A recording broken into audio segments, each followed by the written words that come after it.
cricket team finally has something to rejoice after their poor performance in the recently concluded ICC Women's T20 World Cup, because they have notched up a 2-1 ODI series win over the T20 World Champions New Zealand here. Well, it's been a remarkable performance by Harmanpreet Kaur led team after they won the first ODI rather comprehensively.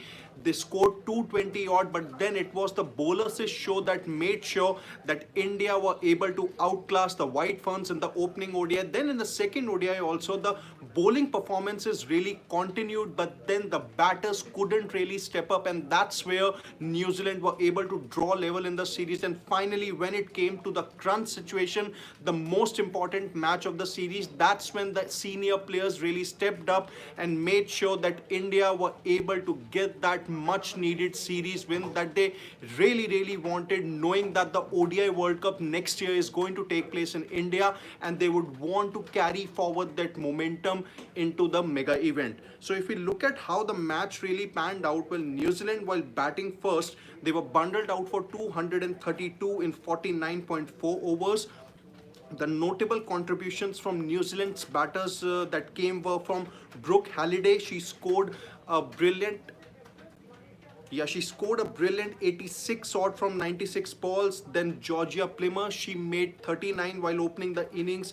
And then, towards the end, there were contributions from Lee Tahuhu, who scored an unbeaten 24 of just 14 balls, a quick fire cameo that made sure that New Zealand went past the total of 230. And from India's perspective, it was Deepti Sharma who is now risen to number 2 spot in the ODI bowlers' rankings. She took an important 3-wicket haul. Then there was Priya Mishra who complemented Deepti Sharma. She took a 2-wicket haul. And then Renuka Singh Thakur and Saima Thakur, they chipped in with a wicket each. But then when it came to the batting, that's where I think the Indian batters really made sure that they left no stone unturned. It was Smriti Mandhana who led from the front and scored a brilliant 100 of just 122 balls that came, studded with 10 boundaries. And then there was Yastika Bhatia, who was promoted to the number 3 spot. She made a patient 35 of 49 deliveries. And then there was obviously the skipper Harmanpreet Kaur, who has been under fire of late. She made an important 59 of just 63 balls, and she remained unbeaten with a total of 6 boundaries. And then it was Jemima Rodriguez who made 22 of 18.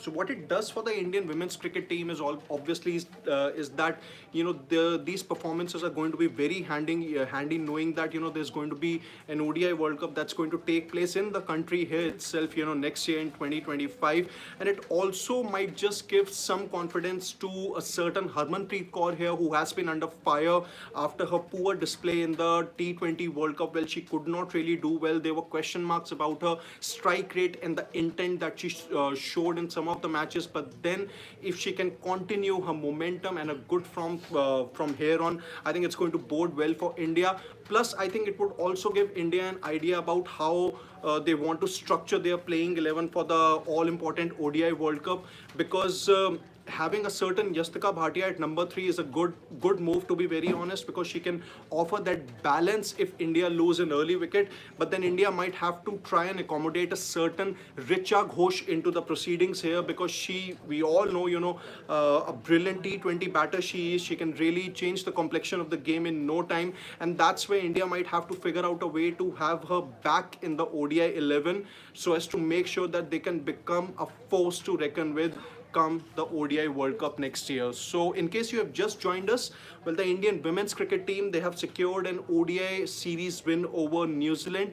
They won the opening ODI and the third ODI here rather comprehensively, and they've sealed the series 2-1. So before I think I wrap up, let me just take a couple of comments. Yeah, any positives from this series for the women's T20 World Cup? Yeah, absolutely, because it's the form of Smriti Mandhana. I think she has once again stepped up when it was needed. Then it's the form of Harmanpreet Kaur also. But what's rather encouraging is the show by the spinners, because because they are the ones who are probably going to be doing majority of the work come the next ODI World Cup, and that's where you would not just want a certain Deepti Sharma to perform, but it's also going to be the kind of work that a certain Priya Mishra or a Radha Yadav, puts in, assuming India are going to field three spinners there.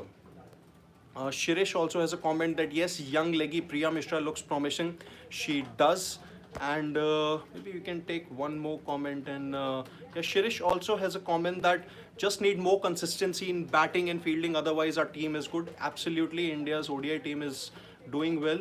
Uh, it's not really the case, Siddhartha Das, because it does happen that, England and Australia have really notched up their game, or stepped up their game as and when it is required. But then India are slowly but surely getting there. Well, it's not been too long ago when India defeated England in an ODI series. If you remember that controversial ODI wherein Deepti Sharma pulled off a run out at the non-strikers end. So it's not like that India cannot defeat the likes of England and Australia in those crunch situations. I think it's just about gaining more experience, and that's what this team is gaining. They have actually pushed England and Australia to the limit. So I think it's just a matter of time before those results really come into fruition. So what do you think about Indian women's team's performances against New Zealand, and what do you think, could be, are the more, have been the biggest positives for them?